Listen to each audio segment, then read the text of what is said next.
Oh, hello there, and welcome to episode 30 of Weekly Lit, entitled So You Like 1883?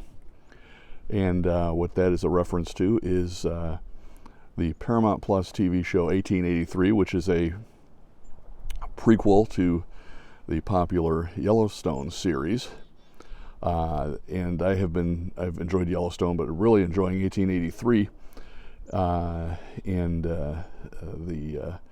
Catching the episodes every Sunday. So got me in the mind of Western literature again, and I thought it'd be a chance to revisit a couple novels and make some other suggestions about Western literature recommendations if you like 1883 or other Westerns. So we'll run through a handful of selections here that kind of follow some of the Western themes and things that you can that I particularly enjoy in Westerns, both the books and the movies. And in particular, what I normally look for, obviously, is some of the scenery and in the literature descriptions of the wilderness and the so-called Wild West. It becomes, as the cliche says, another character in the work. But really, the untamed nature of the country and the hardships that the folks go through just become, it's expected, and it's expected because it's the truth and part of the history of the taming of the West and what made this country great. So. I think those are always crucial elements or base elements in literature. Often it's an immigrant experience. So in books and otherwise, you have all different kinds of immigrants making a journey. It sometimes is a buddy type of journey, such as in almost like Cervantes, Don Quixote, and so we'll get to a couple stories that echo that, and going back to the whole discussion of Jack London and the wilderness, the man's struggle against the environment and the dangers that are there, and of course other people, Indians, bandits, whatever else, it all comes into play. So it's such a great palette for folks to use. And so I'll start with a couple that I've already discussed. Deadwood by Pete Dexter is a rollicking read, recommended. And of course, if you've seen the TV series Deadwood, it's technically, supposedly not inspired by Pete Dexter's book. But again, I have a hard time believing that. But it's a discussion for another day. So Deadwood, top notch.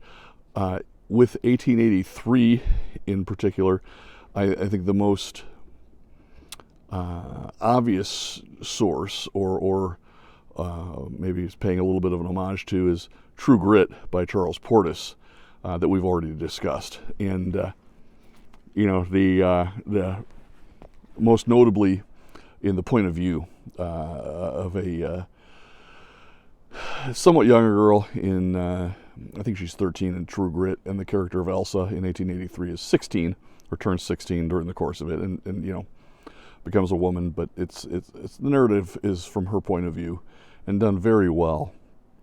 And so True Grit is must read in this genre.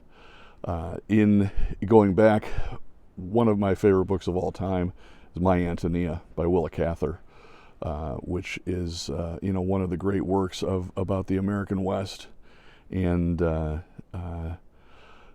characters of Jim and Antonia, whom he befriends, and their sort of lifelong relationship and parting, and then getting back together again in some fashion. When he follows up on her. Over the course of I think it's broken into 4 sections, as I recall, 4 or 5 sections, and it's just a wonderful novel. And one of the I've heard critiques of it where people say that the Jim character is not accurately portrayed by Willa Cather as not being a well-written masculine character. I think that's the minority opinion, and I disagree with it. I think he's a great character, and she did a wonderful job of portraying a male character as well as the female characters. You know, it's not always the easiest thing, and sometimes authors have difficulty with that. It's a particular bugaboo of mine when authors can't do that well, and you know, either one of the whatever the opposite sex is, they just can't write well for some reason and become cardboard. Stephen King, but I think she does a wonderful job with that, and is a great favorite of mine. Another one that fits into the Don Quixote motif is All the Pretty Horses by Cormac McCarthy. That novel goes back to 1992, and I think it's 92. It was probably his first popular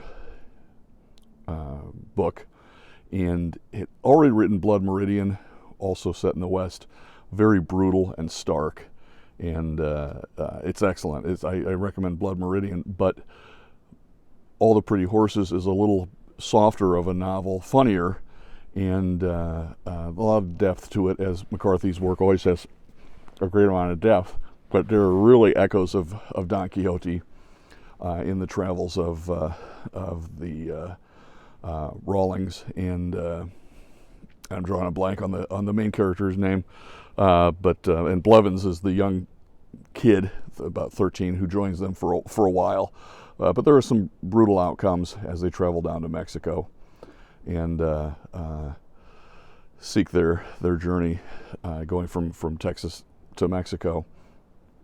So All the Pretty Horses is an excellent read by Cormac McCarthy.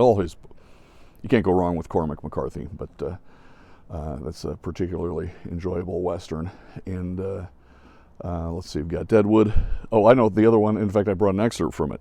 The final one that is somewhat similar to all of these is The Big Sky by Ab Guthrie, written in the late 40s, post-World War II. And it's the first of a 6-part series dealing with travelers going out eventually to the Oregon Trail.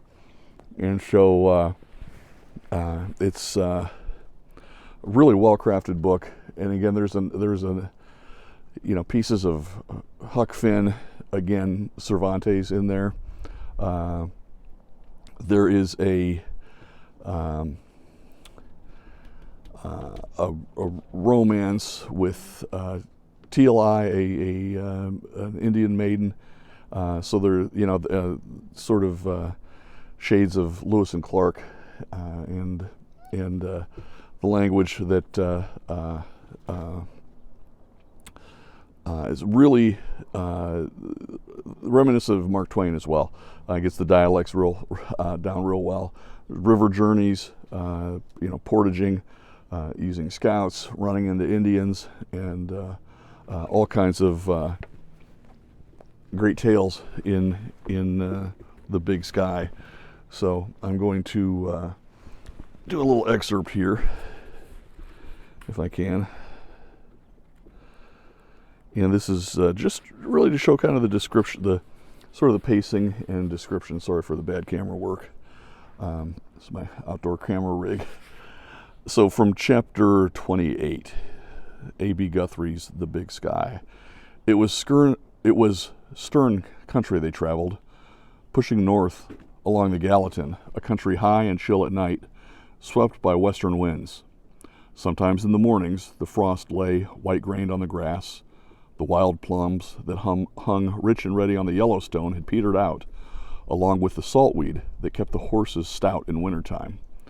Already the chokecherries dripped black, soft and sweetened by the frost, and a man going along would strip himself a handful and shoot the flesh loose and blow the seeds out, making a tube of his tongue, aiming at a leaf or a chip along the way.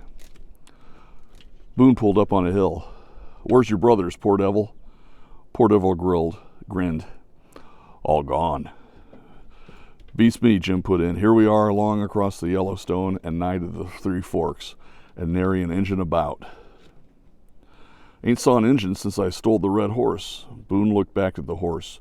With his mane roached and his tail combed, he made a pretty sight. And he had got gentle, too, and trail-wise, and a man taking note of his quick ears and delicate nose and watching eyes would know when to go careful. If it's Piegans hunt the Three Forks, where in the hell are they, poor devil? Poor devil was a blood himself, but he ought to know where the Piegans hunted. They were all Blackfeet together. A man gets chilly quick, Jim said, with that wind blowing. Cools out the horses in a shake. His hand felt the neck of his horse, which was stiff where the sweat had dried. Be winter soon, Boone answered. He left an edge come into his voice. We're behind time, what with all the fooling around. Well, it didn't help any turning east to steal the red horse, Jim said quickly. We could have hit straight up the Madison. When Boone spoke again, it was to say, Blackfeet's bound to be around somewheres. Maybe north, gone to Buffalo, or east. Time's passed. They ought to be back on the river. Boone clucked to his horse. Pokey stepped slow, always taking his time while he kept his head down, watching the footing.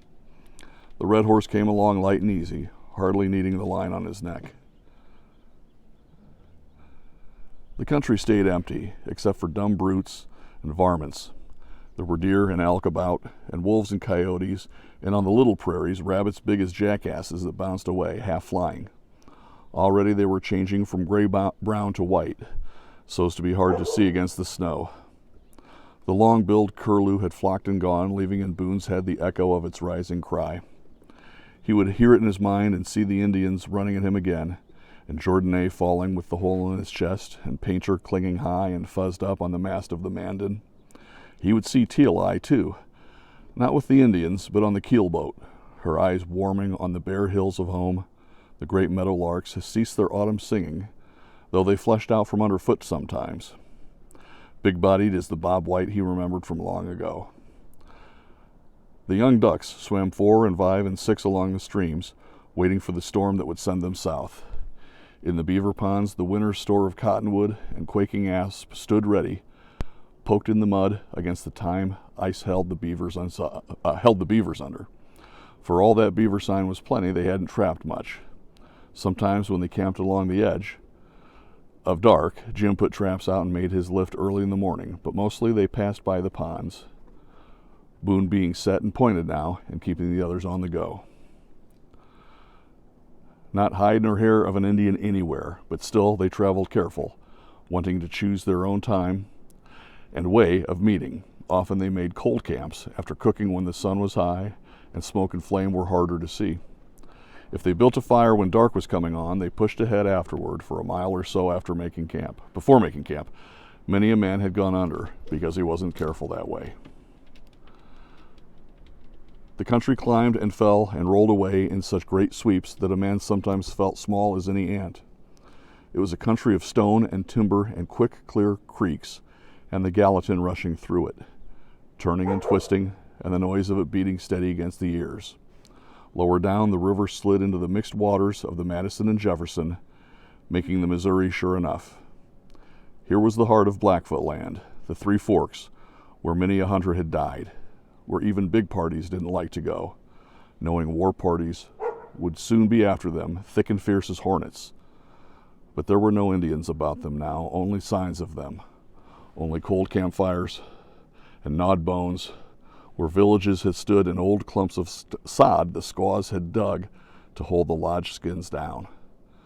Upstream to where the Madison and Jefferson came together, and farther up along both streams, it was the same. So there's just a little excerpt of The Big Sky. Hope you've enjoyed this. Again, if you want to take a look at a great Western series, consider 1883. And if you have any suggestions about other Western stories, there's plenty out there. Please make a comment. Shoot me an email at weeklylit@gmail.com. Feel free to share this or make any other suggestions. And thank you for your time. Until next time, read harder.